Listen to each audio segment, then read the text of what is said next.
Alrighty, so to take a look at problems number 4 and 5, we see that problem number 4 is looking at a learning curve associated with the production process. And really the only trick to problem number 4 is finding the B value. In this case, what we do is we say that the learning curve percentage is 70%, which is 0.7. So we can find B by taking the log of 0.7, or natural log if you're inclined to do so. Log or natural log of 0.7 divided by the log or natural log of 2, and that gives us a B value of negative 0.514. At that point, it's pretty much a plug and chug type of problem. We can say that in this case, we know the time it takes to produce the 110th unit.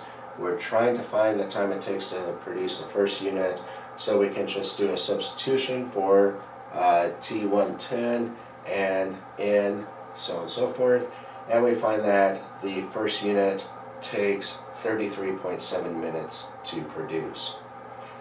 After that, we have our initial time. We can just plug in that initial time in addition to the other given information to find that at the 200th unit, it'll take approximately 2.21 minutes to complete. So a very nice, straightforward problem. Again, the only real trick to this problem was finding your B factor, which represents your exponent. Number 5 is taking a look at a production run of some apparel, a piece of apparel. And they say that this particular product has a fixed annual cost of $1 million and a variable cost of $21 per unit.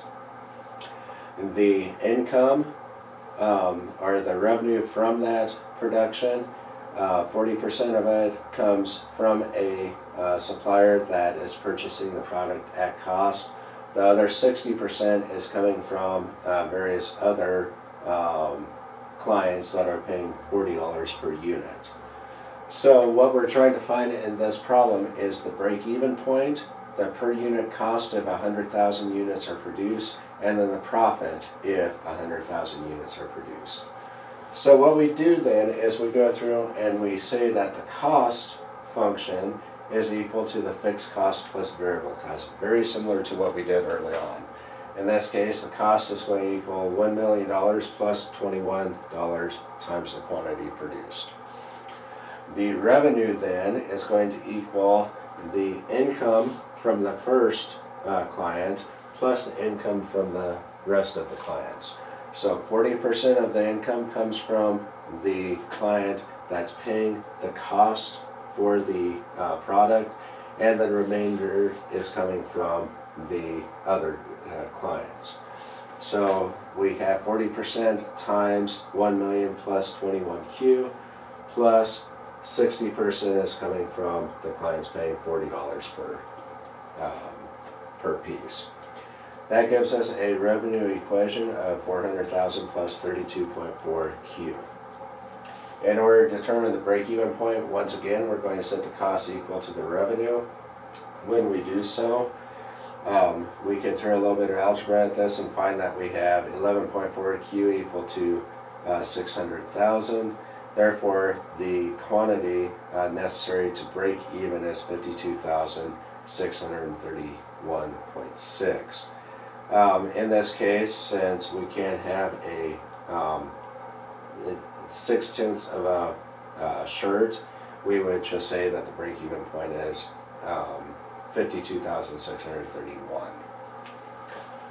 When we go through and find the per unit cost, if 100,000 are produced, all we're going to do is find the total cost and divide it by the number of units. So we go through and use the cost equation to find that it costs 3.1 million. There's one too many zeros there. So 3.1 million to produce this production run, and the per unit cost then would be the 3.1 million divided by 100,000, the quantity that we're producing. To find that, it would cost us $31 per unit to produce. Once we find the per unit cost, we can then use that to find the profit if 100,000 are produced, simply by taking the quantity times the difference in the marginal cost here. In this case, we know that we're charging the customer $40. It's costing us on average $31 per unit to produce, therefore we're making a profit of $9 per item. And since 60% of this revenue comes from this one source, we're going to take 60% times the 100,000 times the $9 per unit to find that the total profit is $540,000 if 100,000 units are produced. So this summarizes problems number 4 and 5. Here in just a second, I'll go through and review the solutions for the next several.